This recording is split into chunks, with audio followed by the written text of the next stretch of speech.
Kita ke berita terakhir Tribuners, ratusan umat Katolik Stasi Langgur ikuti prosesi jalan salib hidup. Ratusan umat Katolik Stasi Langgur, Kecamatan Kei Kecil, Kabupaten Maluku Tenggara, mengikuti prosesi jalan salib hidup Jumat 18 April 2025. Jalan salib merupakan perayaan yang dilaksanakan setiap hari Jumat dalam masa Prapaskah.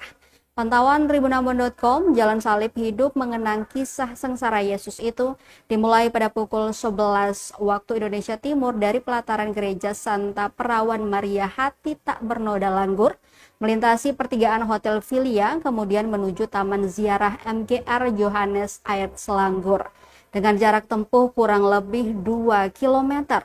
Sambil berjalan kaki, umat melantunkan doa koronka sambil menghayati visualisasi jalan salib hidup yang ditampilkan orang muda Katolik atau UMK Stasi Langgur di tiap perhentian. Ada 14 pemberhentian dalam prosesi ini, dimulai dari Yesus dijatuhi hukuman mati hingga Yesus dimakamkan. Nampak prajurit yang mengenakan seragam berwarna merah dengan bengis mencamuk tubuh Yesus berulang kali hingga tiba di Taman Ziarah MGR Johannes Aerts. Isak tangis dan haru umat menyelimuti Taman Ziarah MGR Johannes Aerts saat Yesus disalibkan bersama 2 orang penyamun yang turut serta pada hari itu. Dalam prosesi tersebut memakan waktu sekiranya 5 jam dan baru berakhir pada pukul 14.00 waktu Indonesia Timur. Ketua Panitia Jalan Salib Hidup, Sinta Safsafubun, saat diwawancarai tribunambon.com mengatakan proses latihan telah digenjot selama 1 bulan. Menurutnya, kegiatan ini memang sudah vakum kurang lebih 5 tahun, sehingga ada kerinduan dari umat untuk dapat menyaksikan langsung jalan salib hidup ini.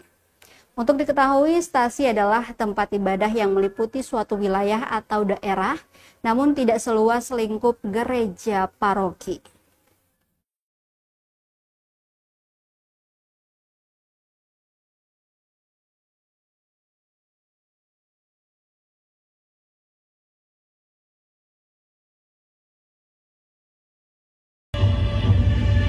Serahkan nyawaku.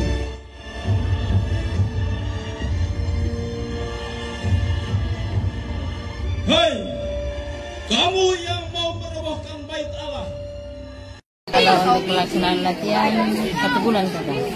Total pemain semua yang ikut di sini sudah berjumlah 120-an, 120. Prajurit Herodesnya ada 12, Siap. pelatih ada 16. Rasanya luar biasa kan, karena bisa menghimpun anak-anak muda yang bisa aktif dalam kegiatan rohani. Hampir semua yang menjadi pemeran ini dan panitia semuanya berasal dari Stasi Langgur. Ya, namun ada juga pemeran yang beragama Protestan. 2 orang jadi prajurit. Nah, kesannya semoga semangat kaum muda selalu terus berkobar untuk membangun gereja dan selalu bersinar dan bercahaya jadi gereja. Download Tribun X sekarang, menghadirkan lokal menjadi Indonesia.